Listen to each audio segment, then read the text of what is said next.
100 रोटी वाला ससुराल। सुनो जी, मुझे तो शीतल की बड़ी फिक्र रहती है। उसका ध्यान तो बस घर के बाहर दोस्तों के साथ घूमने फिरने में ही रहता है। उसे कुछ बोलो तो एक नहीं सुनती। मैं तो कहती हूँ इसकी जल्दी शादी वादी करवा दो, वरना लड़की हाथ से निकल जाएगी। तुमसे ज़्यादा चिंता है मुझे शीतल की शादी की। कल ही वो रामपुर वाले मौसा जी को फ़ोन भी किया था। बता रहे थे एक लड़का है नज़र में। उनका अपना घर है और लड़का भी अच्छा है। अरे तो फिर बस बात चलाओ ना, एक बार देखे तो सही लड़का और घर बार कैसा है। कौन से लड़की की बात चल रही है यहाँ? तुम्हारी शादी की बात चल रही है बेटी। अब तुम्हारी शादी की उम्र हो रही है तो लड़का तो देखना पड़ेगा ना। उफ़ो, मुझे अभी नहीं करनी शादी वादी। ये तो मेरे खेलने कूदने के दिन है। बहुत खेल कूद ली तुम। अब घर के काम धाम सीखने की कोशिश करो, समझी? ससुराल जाकर हमारी नाक मत कटवा देना। सब्जी काटनी तो आती नहीं इसको, तो नाक ही कटवाएगी। अरे मैं इसे शादी तक अच्छे से सब सिखा दूंगी। आप तो बस उस लड़के से इसकी शादी के बाद चलवाओ।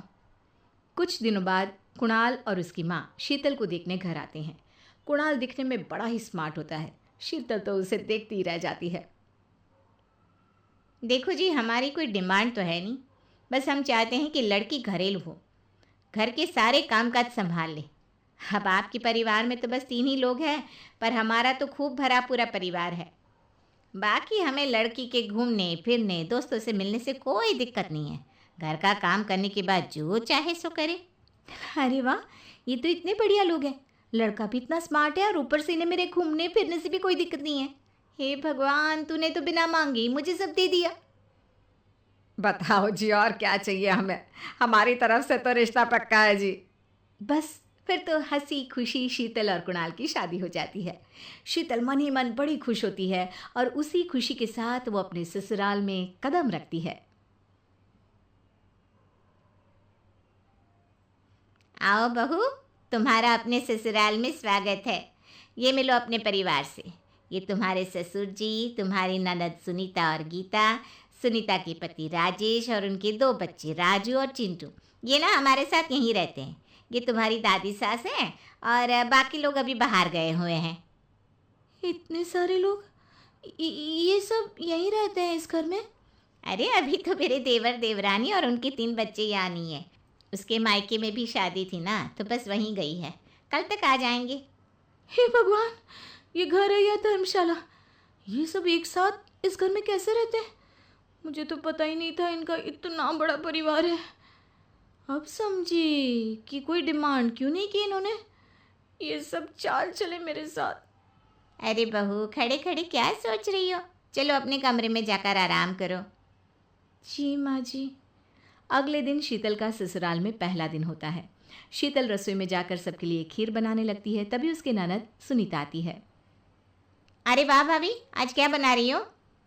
बस दीदी, आज वो पहली रसोई है ना, तो खीर बना रही थी। अरे भाभी, ये खीर वीर रहने दो। घर में 4 लोगों को शुगर है और कुछ लोग मीठा ही नहीं खाते। आप ना सीधा खाना ही बना दो।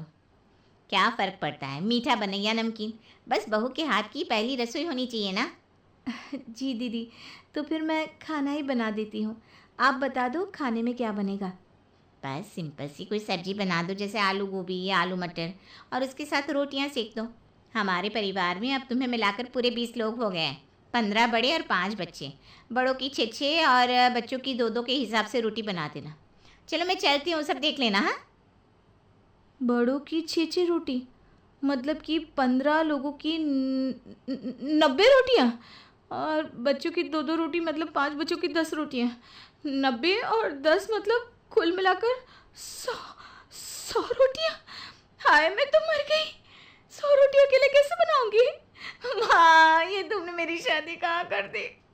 शादी से पहले तो मैंने कभी 4 रोटी से ज़्यादा नहीं बनाई। शीतल एक बड़ी सी परात में 100 लोगों के हिसाब से आटा निकालती है और उसे गूंथना शुरू करती है। आटा गूंथते गूंथते शीतल के पसीने छूट जाते हैं। उसके बाद बारी आती है रोटी बनाने की। शीतल एक एक करके रोटी बनाना शुरू करती है और 10 रोटी बनाते ही अपनी कमर पकड़ लेती है। हाय, मैं मर गई। मेरी कमर टूट गई खड़े खड़े, और ऊपर से इतनी गर्मी।